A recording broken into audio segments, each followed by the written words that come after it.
সাল্লামকে উদ্দেশ্য করে বলেন, ইয়া রাসূলুল্লাহ, নবী গো, আপনি আপনার উম্মতদেরকে বলে দেন, কুল লা আসআলুকুম আলাইহি আজরা ইল্লাল মাওয়াদ্দাতা ফিল কুরবা। হুজুর, আপনি আপনার উম্মতদেরকে বলে দেন, আমি নবী পৃথিবীর জমিনে যেদিন থেকে এসেছি, এরপরে যেদিন পৃথিবী থেকে পর্দা নিয়ে নিব, সেদিন পর্যন্ত এই তাওহীদের জন্য, রিসালাতের জন্য, নামাজের জন্য, রোজার জন্য আমি নবী যতগুলো কষ্ট করেছি, আমি নবী পৃথিবীতে থাকা অবস্থায় একটি নয়, দুইটি নয়, 27টি যুদ্ধের মধ্যে আমি নবী অংশগ্রহণ করেছি। শুধু তাই নয়, আমি নবী তোমাদের উম্মতদের জন্য রক্ত দিয়েছি, দান্দাল মুবারক শহীদ করেছি। আমার আল্লাহর কাছে আমার চাওয়া শুধু একটাই, এর বিনিময় আল্লাহ যেন আমার উম্মতকে নাজাত দিয়ে দেয়। জোরে বলি সুবহানাল্লাহ। আল্লাহর হাবিব যতগুলো কষ্ট করেছেন, সকল কষ্টের একমাত্র বিনিময় চেয়েছেন আল্লাহর কাছে উম্মতের নাজাত। কিন্তু আল্লাহর হাবিব বলেন, আমি নবী এই কষ্টগুলোর বিনিময়ে আমার উম্মতদের কাছে কিছুই চাই না, শুধুমাত্র একটা জিনিস চাই, সেটাই হলো আমার আহলে বায়াতের ভালোবাসা। সুবহানাল্লাহ। সেই কথাটাই আমার আল্লাহ হুজুরকে বলে দিয়েছেন যে, ইয়া রাসূলুল্লাহ, আপনি আপনার উম্মতদেরকে এই কথা বলুন, কেননা এই পৃথিবীর মধ্যে একদিন আপনি নবী থাকবেন না। তখন এই পৃথিবীর মানুষগুলো আপনার উম্মতদের মধ্যে যারা ছিল মুনাফিক, তাদের উত্তরসূরিরাই আপনার আহলে বায়াতের গলায় ছুরি চালাবে। জোরে বলি নাউজুবিল্লাহ। আল্লাহ হাবিব সাল্লাল্লাহু আলাইহি ওয়াসাল্লাম তিনি হাদিস মুবারকের মধ্যে বলেন, ওয়া আবি হুরায়রা রাদিয়াল্লাহু তাআলা আনহু قال خرجت مع رسول الله صلى الله عليه وسلم في طائفة من النهار। হুজুর সাল্লাল্লাহু আলাইহি ওয়াসাল্লাম এর সঙ্গে হযরত আবু হুরায়রা রাদিয়াল্লাহু তাআলা তিনি বলেন, একদিন দিনের একটা অংশের মধ্যে আমি আবু হুরায়রা আল্লাহর হাবিব সাল্লাল্লাহু আলাইহি ওয়াসাল্লামের সাথে ঘুরতে বের হলাম। যখন আমরা ঘুরতে ঘুরতে হাঁটতে হাঁটতে হযরত ফাতেমা রাদিয়াল্লাহু তাআলা আনহার বাড়ির মধ্যে গেলাম, সেখানে গিয়ে আল্লাহর হাবিব সাল্লাল্লাহু আলাইহি ওয়াসাল্লাম একটা ডাক দিলেন। ডাক দিয়ে বললেন, হে খোকা, হে আমার কলিজার টুকরা, হে আমার লক্ষ্মী সোনা, তুমি কি বাড়িতে আসো? তুমি কি আমার আশেপাশে আসো? যেটা বলি সুবহানাল্লাহ। আল্লাহর হাবিব নিজের কলিজার টুকরা বলে বুঝিয়েছেন যে তখন ইমাম হাসান রাদিয়াল্লাহু তাআলা মা ফাতেমার কোলে এসেছেন। হাঁটা অবস্থায় যখন হাঁটা শিখলেন, তখন ইমাম হুসাইনকে আল্লাহর হাবিব, ইমাম হাসানকে আল্লাহর হাবিব আদর করে কলিজার টুকরা বলে ডাক দিলেন, সম্বোধন করলেন। ইমাম হাসান যখন নানাজানের কণ্ঠ পাইলেন, ঘর থেকে একটা দৌড় দিয়ে নানাজানের কাছে এসে নানাজানকে জড়িয়ে ধরলেন। জোরে বলি সুবহানাল্লাহ। আল্লাহর হাবিবকে হাসান রাদিয়াল্লাহু তাআলা যখন জড়িয়ে ধরলেন, মাথা চেপে ধরলেন, ঘাড় চেপে ধরলেন, নিজের বুকের সাথে হুজুরের মাথাটা লাগাইলেন, তখন আল্লাহর হাবিব আল্লাহর কাছে দোয়া করলেন। ফাকালা রাসূলুল্লাহ সাল্লাল্লাহু আলাইহি ওয়াসাল্লাম, আল্লাহুম্মা ইন্নী উহিব্বুহু ফাআহিব্বুহু। ও আল্লাহ, আমি আমার এই নাতি হাসানকে ভালোবাসি, আপনিও আমার নাতি হাসানকে ভালোবাসেন। সুবহানাল্লাহ। যে নানা, কেমন নানা, যে নানার দোয়া আমার আল্লাহ কোনোদিন ফেরত দেয় না, এমন নানা আমার রাসূল দোয়া করলেন, হে আল্লাহ, আমি আমার নাতি হাসানকে ভালোবাসি, আপনিও আমার নাতি হাসানকে ভালোবাসেন। এরপরে হুজুর বলেন, শুধু তাই নয়, ও আহিব্বু মান ইউহিব্বুহু, যে ব্যক্তি আমার হাসানকে কিয়ামত পর্যন্ত ভালোবাসবে, আপনি আল্লাহ তাকেও ভালোবাসেন। সুবহানাল্লাহ। এরপরে হুজুর সাল্লাল্লাহু আলাইহি ওয়াসাল্লাম আরেকটি হাদিসের মধ্যে বলেন, وعن أبي بكرة رضي الله تعالى عنه رأيت رسول الله صلى الله عليه وسلم على المنبر والحسن بن علي إلى جنبه وهو يقبل على الناس مرة وعليه الأخرى হুজুর সাল্লাল্লাহু আলাইহি ওয়াসাল্লাম একদিন জুমার দিন তিনি খুতবা দেওয়ার জন্য আলোচনা করার জন্য মসজিদের মিম্বারে উঠলেন। মিম্বারে উঠে তিনি আলোচনা শুরু করে দিলেন। তিনার সাথে ডান পাশে হযরত হাসান রাদিয়াল্লাহু তাআলা আনহু বসা ছিলেন। এমন অবস্থায় আল্লাহ হাবিব সাল্লাল্লাহু আলাইহি ওয়াসাল্লাম একবার মুসল্লিদের দিকে তাকায়, আবার হাসানের দিকে তাকায়, একবার হাসানের দিকে তাকায়, আবার মুসল্লিদের দিকে তাকায়। বর্ণনাকারী বললেন আল্লাহ হাবিব সাল্লাল্লাহু আলাইহি ওয়াসাল্লাম তখনই ইরশাদ করলেন, আমার এই পুত্র, আমার এই ফাতেমার পুত্র, আমার নাতি হাসান রাদিয়াল্লাহু তাআলা তিনি এমন একটা ব্যক্তি, এই ব্যক্তি সবচাইতে অনেক বড় ধৈর্যশীল হবে। সুবহানাল্লাহ। তিনি খুব অনেক বড় ধৈর্যশীল হবে। আমার এই নাতির মাধ্যমে আমি যখন পৃথিবীর জমিনে থাকবো না, মুসলিমদের মধ্যে বিশাল দুইটা গোত্রের মধ্যে যখন পাটল ধরবে, এই পাটলটা মীমাংসা করবে আমার হাসান। সুবহানাল্লাহ। হুজুর যখন পৃথিবীতে ছিল তিনি ভবিষ্যৎবাণী করে দিয়েছেন, আমি যখন পৃথিবীতে থাকবো না, এই মুসলিম বিশ্বের মধ্যে দুইটা গোত্র একে অপরের শত্রু হয়ে যাবে। এই শত্রুতার মধ্যে মীমাংসা করবে আমার হাসান। এই শত্রুতা মীমাংসা করার জন্য আল্লাহ হাবিব যখন ভবিষ্যৎবাণী করে দিয়েছেন হাসান রাদিয়াল্লাহু তাআলা আনহুকে, এই ভবিষ্যৎবাণী বাস্তবায়িত হয়েছিল। হযরত আলী রাদিয়াল্লাহু তাআলা আনহু যখন ইন্তেকাল করলেন, খেলাফতের দায়িত্বে তখন মুসলিম জাহানের রীতি অনুযায়ী হযরত হাসান রাদিয়াল্লাহু তাআলা খেলাফতের দায়িত্ব গ্রহণ করার কথা ছিল। কিন্তু মুসলিম বিশ্বের মধ্যে দুই ভাগ হয়ে গেল মুসলমানরা। কেউ হযরত মুয়াবিয়ার পক্ষে চলে গেল, কেউ হাসানের পক্ষে চলে আসলো। তখন হাসান রাদিয়াল্লাহু তাআলা ডিসিশন নিলেন যে না, আমি যদি এখন খেলাফতের দায়িত্ব গ্রহণ করি, এই মুসলিম জাহানের মধ্যে নৈরাজ্য সৃষ্টি হয়ে যাবে, মুসলমানদের মধ্যে মারামারি কাটাকাটি যুদ্ধের সংযোগ হয়ে যাবে। সেই কথা চিন্তা করে হাসান রাদিয়াল্লাহু তাআলা বললেন, না, আমি খেলাফত গ্রহণ করব না, এই খেলাফত আমিরে মুয়াবিয়াকে দেওয়া হোক। সুবহানাল্লাহ। তিনি তার মর্যাদা, তিনার যে খেলাফতের খলিফা হওয়ার কথা, তিনি তিনার এটা ছেড়ে দিলেন একমাত্র মুসলিম বিশ্বের মধ্যে শান্তির জন্য। হুসাইন বললেন, ভাইজান, আপনার তো আলীর পরে, আমাদের বাবার পরে আপনার ক্ষমতায় থাকার কথা, মুয়াবিয়া থাকার কথা না।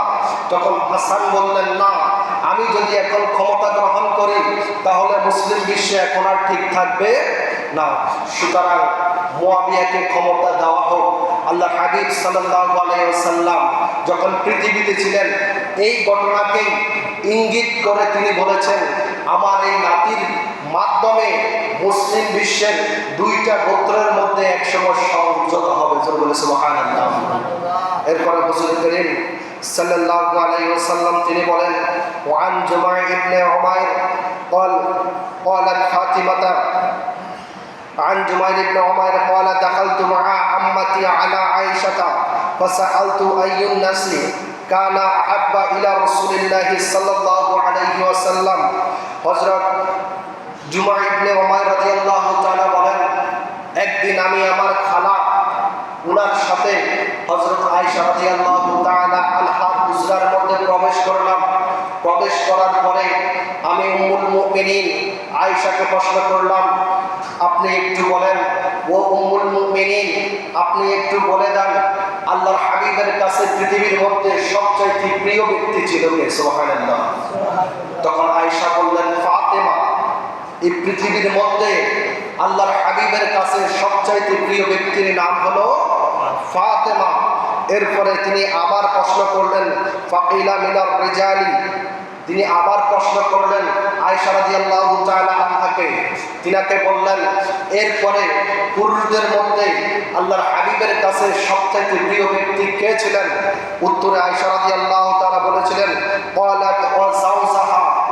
এরপরে পুরুষদের মধ্যে সবচাইতে প্রিয় ব্যক্তি ছিলেন ফাতেমার স্বামী আলী। জোরে বলি সুবহানাল্লাহ।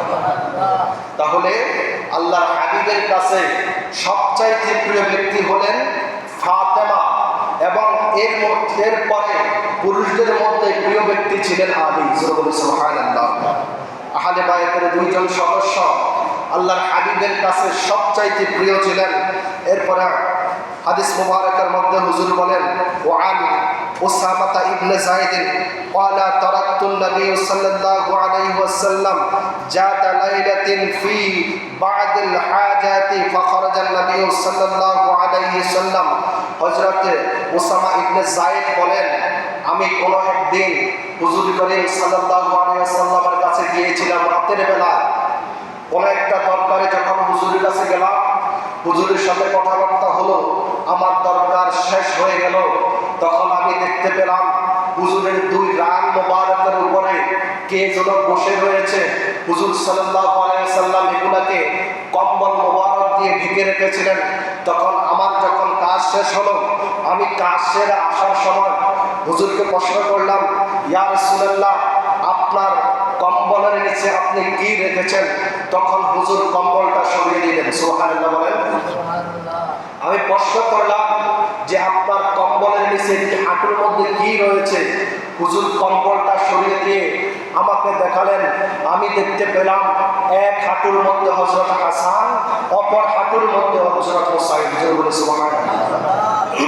হাসান হুসাইন আল্লাহর হাবিবের কেমন প্রিয় বস্তু ছিলেন, কেমন প্রিয় ছিলেন, এটা আর বলার মতো কিছু থাকে না। তিনি তিনার গুরুত্বপূর্ণ কাজের মধ্যেও হাসান হুসাইনকে নিজ থেকে আলাদা করতেন না। দুই রানের মধ্যে দুই ভাইকে বসিয়ে রেখেছেন অনেকক্ষণ পর্যন্ত। আপনি একটা বাচ্চাকে কতক্ষণ বসিয়ে রাখতে পারবেন? আরো রানের মধ্যে, এটার মধ্যে যখন আপনি 10 কেজি ওলা একটা কিছু বস্তু 5 মিনিট রাখবেন, দেখবেন আপনার পায়ের মধ্যে জিঞ্জিরানি চলে এসেছে। কিন্তু অনেকক্ষণ কথা বলার পরে আল্লাহ হাবিব সাল্লাল্লাহু আলাইহি ওয়াসাল্লাম 1 সেকেন্ডের জন্য এই নাতিকে ডান পাশে যিনি ছিলেন তাকে বাম পাশে নেয় নাই, বাম পাশে যিনি ছিলেন তাকে ডান পাশে নেই নাই। এতক্ষণ পর্যন্ত হাসান হুসাইন হুজুরের কম্বলের নিচে দুই হাঁটুর মধ্যে বসা ছিল। সুবহানাল্লাহ। এরপর আল্লাহর হাবিব সাল্লাল্লাহু আলাইহি ওয়াসাল্লাম এই কথা বলার পরে তিনি বললেন, ফাকালা হাসানি ইবনায়া ওয়া ইবনা ইবনাতি। তিনি বলেন, এই হাসান এবং হুসাইন আমার পুত্র এবং আমার মেয়ে ফাতেমার পুত্র। সুবহানাল্লাহ। কারণ আমার পুত্রের মানে হলো আল্লাহ পাক আমাকে দুইজন সন্তান দিয়েছেন। হাসান এবং হুসাইনের কথা চিন্তা করে আমি ওই দুইজন ছেড়ে দিয়েছি। বলে আল্লাহু আকবার। নিজের সন্তানদেরকে হাসান হুসাইনের জন্য ছেড়ে দিয়েছেন, নিজের সন্তানদের আশা করে নাই। হাসান হুসাইনের জন্যই নিজের সন্তানদেরকে কোরবানি করে দিয়েছেন। এই জন্য হুজুর বলেছেন, হাসান এবং হুসাইন শুধু ফাতেমার নয়, আমারও পুত্র। সুবহানাল্লাহ। এরপরে হুজুর বলেন, আল্লাহুম্মা ইন্নী উহিব্বুহুমা। হে আল্লাহ, আমি এই হাসান এবং হুসাইনকে ভালোবাসি। ফা আহিব্বাহুমা, আপনি আল্লাহ তাদেরকে ভালোবাসেন। ওয়া আহিব্বা মান ইউহিব্বুহুমা, হে প্রভু, যারা হাসান এবং হুসাইনকে ভালোবাসবে আপনিও তাদেরকে ভালোবাসেন। সুবহানাল্লাহ। তাহলে হুজুর দোয়া করেছেন, যারা কিয়ামত পর্যন্ত হাসান এবং হুসাইনকে ভালোবাসবে আমার আল্লাহ পাক তাদেরকে ভালোবাসবে। সুবহানাল্লাহ। আমরা তো আল্লাহর ভালোবাসার জন্য নামাজ পড়ি, তাহাজ্জুদ পড়ি, আউয়াবিন পড়ি, ইশরাক পড়ি। হ্যাঁ, আল্লাহর ভালোবাসার জন্য এগুলোর দরকার আছে। বিভিন্ন প্রকার তাসবিহ পড়ি, সহজে জান্নাতে যাওয়ার জন্য আমল করি। 20 কোটি 10 কোটি 50 কোটি পর্যন্ত নেকি পাওয়ার দোয়া রয়েছে। আমরা ওই দোয়াগুলো আমল করি। ওই দোয়াগুলো অবশ্যই লাগবে। ওই দোয়াগুলোর পাশাপাশি যদি আল্লাহর কাছে প্রিয় হতে চান, অবশ্যই হাসান হুসাইনকে ভালোবাসতে হবে। ঠিক কিনা? হাসান হুসাইনের শত্রুতামি করে কখনো আল্লাহকে পাওয়া যাবে। এজিদকে রহমতুল্লাহ আলাইহি বলে কখনো আল্লাহকে পাওয়া যাবে না। এজিদ ছিল মদখোর, নেশাখোর, যেটা মুসলিম জাহানকে ধ্বংস করার একমাত্র অস্ত্র ছিল। আল্লাহ পাক যেন তার উচিত বিচার করেন, সকলে আমিন। এরপরে হুজুর বলেন, ওয়ান বুরাইদা ক্বালা কানা রাসূলুল্লাহ সাল্লাল্লাহু আলাইহি ওয়াসাল্লাম ইয়াখতুবুনা ইজা জাআল হাসান ওয়াল হুসাইন আলাইহিমা قامسان احمران يمشيان। হুজুর করিম সাল্লাল্লাহু আলাইহি সাল্লামের সাহাবী বুরাইদা রাদিয়াল্লাহু তাআলা বলেন, একদিন হুজুর করিম সাল্লাল্লাহু আলাইহি সাল্লাম জুমার নামাজের দিন খুতবা দিচ্ছিলেন। হঠাৎ করে হাসান হুসাইন ছোট্ট দুইটা বাচ্চা লাল ডোরাকাটা জামা গায়ে দিয়ে মসজিদের ভিতরে প্রবেশ করলেন। হুজুর করিম সাল্লাল্লাহু আলাইহি সাল্লাম তাদের দিকে তাকালেন, তাকিয়ে দেখলেন অতিরিক্ত মুসল্লি হওয়ার কারণে হাসান এবং হুসাইন ডানে বামে ঢলে পড়ে যাচ্ছে। আল্লাহ হাবিব সাল্লাল্লাহু আলাইহি সাল্লাম বলেন, তখন আমি নবী স্থির হতে না পেরে, সইতে না পেরে আমি নবী মিম্বার থেকে নেমে হাসান এবং হুসাইনকে ধরে আমার পাশে বসিয়েছি। সুবহানাল্লাহ। যখন জুমার বয়ান চলে, খুতবা চলে, এই সময় অনেকগুলো মানুষ মসজিদ ভর্তি থাকে। এই সময়ে ইমাম যদি বিশাল কিছু সামনে দেখে, মারামারি করতেও দেখে, মিম্বার থেকে কি নেমে যায়? ওই অবস্থায় মিম্বার থেকে নামা না। কিন্তু আল্লাহর হাবিব বলেন, আমি যখন হাসান হুসাইনকে দেখলাম এই অবস্থায় তারা পড়ে যাচ্ছে, তখন আমি মিম্বার থেকে নেমে হাসান এবং হুসাইনকে আমার সামনে বসেছি। সুবহানাল্লাহ। এরপরে হুজুর তিনি একটি আয়াত তিলাওয়াত করে মানুষদেরকে বলে দিলেন, আল্লাহ পাক রব্বুল আলামিন ঠিকই বলেছেন, সাদাকাল্লাহ, আমার আল্লাহ ঠিকই বলেছেন, সত্য বলেছেন, ইন্নামা আমওয়ালুকুম ওয়া আওলাদুকুম ফিতনা। এই পৃথিবীর জমিনে মানুষের ধন সম্পদ এবং তাদের সন্তান সন্ততি পরীক্ষার মূল্য। সুবহানাল্লাহ। সন্তান সন্ততি এবং ধন সম্পদ পৃথিবীর জমিনে মানুষের জন্য পরীক্ষা চলল। কারণ হুজুর এরপরে বলেন, কারণ হলো নাজারতু ইলা হাদাইনি সাবিবিয়াইনি ইয়ামশিআইনি। তিনি বলেন, আমি দেখতে পেলাম হাসান এবং হুসাইন আসার সময় ডান বামে যেন ঢলে পড়ে যাচ্ছে। আমি নিজেকে সামলাতে না পেরে মিম্বার থেকে নেমে তাদেরকে সামনে এনেছি। জোরে বলি সুবহানাল্লাহ। এখানে যদি অন্য কেউ হয়, মনে করেন হুজুরের নাতি যদি না হতো, তিনি কি নামতেন? সাহাবাই কেরামদের সন্তান হলে তিনি কি নামতেন? এখানে আমার সন্তান যদি সামনে থাকে, তাহলে না আমার মনে একটু সিম্পেথি বেশি থাকবে। আপনার সন্তান যদি পড়ে যায়, তাহলে কি আমি সামনে যাব? কখনো যাব না। হুজুর এই কথাটাই বুঝিয়েছেন, কারণ ইন্নামাল আমওয়ালুকুম ওয়া আওলাদুকুম ফিতনা। অন্যের সন্তান যদি পড়ে ব্যথা পায়, এতে কোনো সমস্যা নাই। আমার সন্তান ব্যথা পাইলে এতে বেশি কষ্ট লাগে।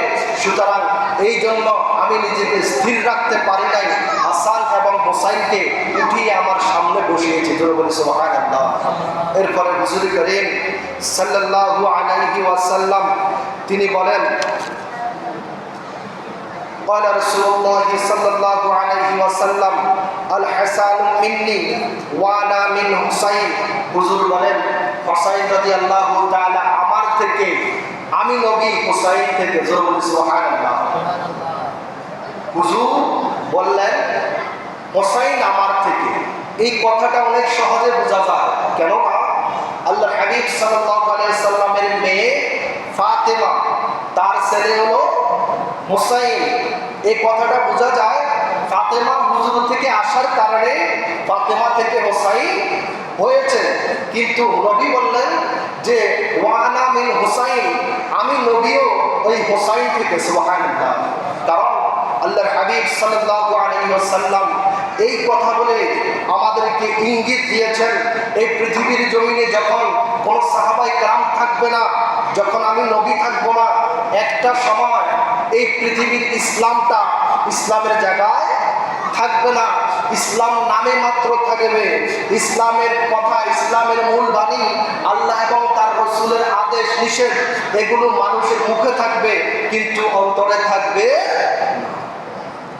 ওই মুহূর্তে যখন ইসলামের ধার মানুষ জানবে না, ওই মুহূর্তে আমার এই নাতি নিজেকে শহীদ করে দিয়ে আমার ইসলামকে জিন্দা করবে। সুবহানাল্লাহ। সেটাই প্রতিফলিত হয়েছিল 10 মুহররম সে কারবালার ময়দানে, যখন এজিদ দুনিয়ার মধ্যে বিভিন্ন প্রকার ফিতনা শুরু করে দিল। এজিদ যখন আহলে বাইতে রাসূলদেরকে তুচ্ছ তাচ্ছিল্য করতে শুরু করলো, এজিদ যখন ক্ষমতায় এসে সাহাবায়ে কেরামদেরকে ভালো ভালো পদ থেকে তাদেরকে পদত্যাগ করালো, সাহাবায়ে কেরামদের অফিসার যারা ছিল তাদেরকে চাকরিচ্যুত করে তাদেরকে অনেক নিচে নামিয়ে দিলেন, তখনই এই ঘটনাটা প্রমাণিত হলো।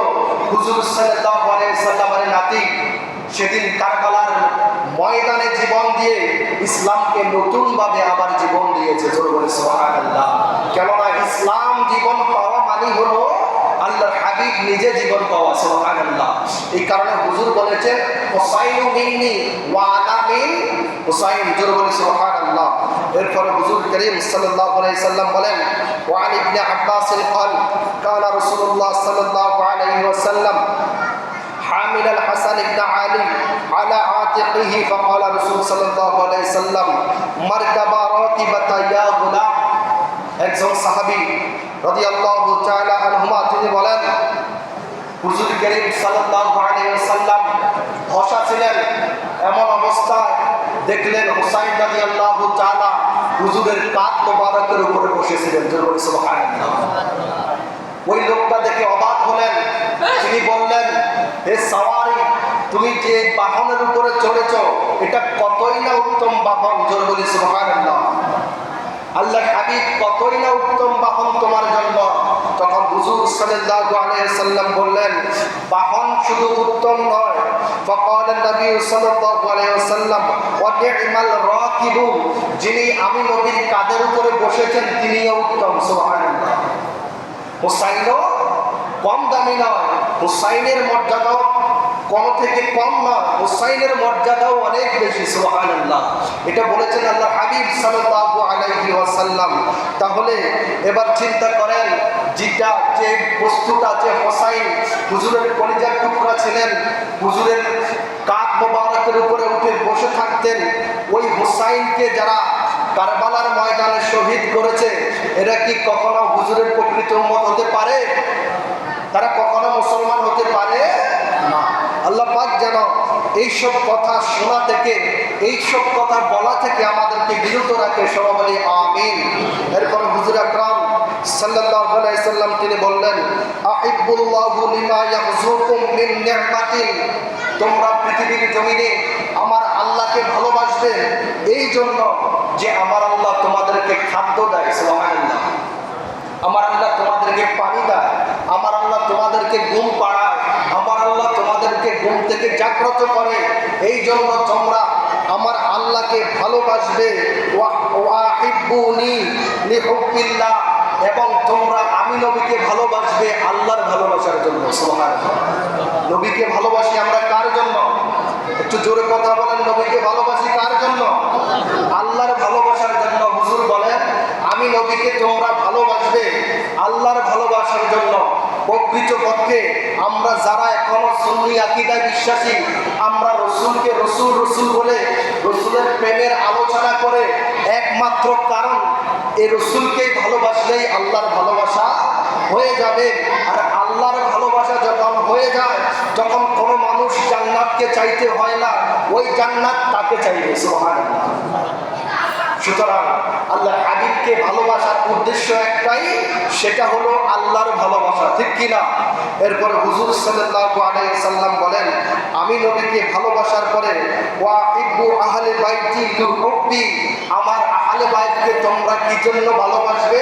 আমার আহলে বাইতকে এই জন্য ভালোবাসবে যে আমার আহলে বাইতের ভালোবাসার মাধ্যমে আমি নবীর ভালোবাসা হয়ে যাবে। সুবহানাল্লাহ। তাহলে আল্লাহর হাবিব একটা সিরিয়াল ধরিয়ে দিয়েছেন আমাদেরকে, তোমরা আহলে বাইতের ভালোবাসার মাধ্যমে আমি নবীকে পাইবা, আমি নবীর ভালোবাসার মাধ্যমে আমার আল্লাহকে পাইবা। আর আমার আল্লাহর ভালোবাসা যখন হয়ে যাবে তোমাদের সংসারের অভাব অনটন, তোমাদের যত কিছুর প্রয়োজন আমার আল্লাহ সব কিছু তোমাদেরকে দান করে দিবে। আল্লাহ পাক রব্বুল আলামিন যেন আমাদেরকে আহলে বাইতের মহব্বত, আহলে বাইতের প্রেম ভালোবাসা অন্তরে ধারণ করার তৌফিক দান করুন, সবাই বলি আমিন। যারা পরে এসেছেন 4 রাকাত ক্বাবলা জমা করে নিন। আসসালামু আলাইকুম ওয়া রাহমাতুল্লাহি ওয়া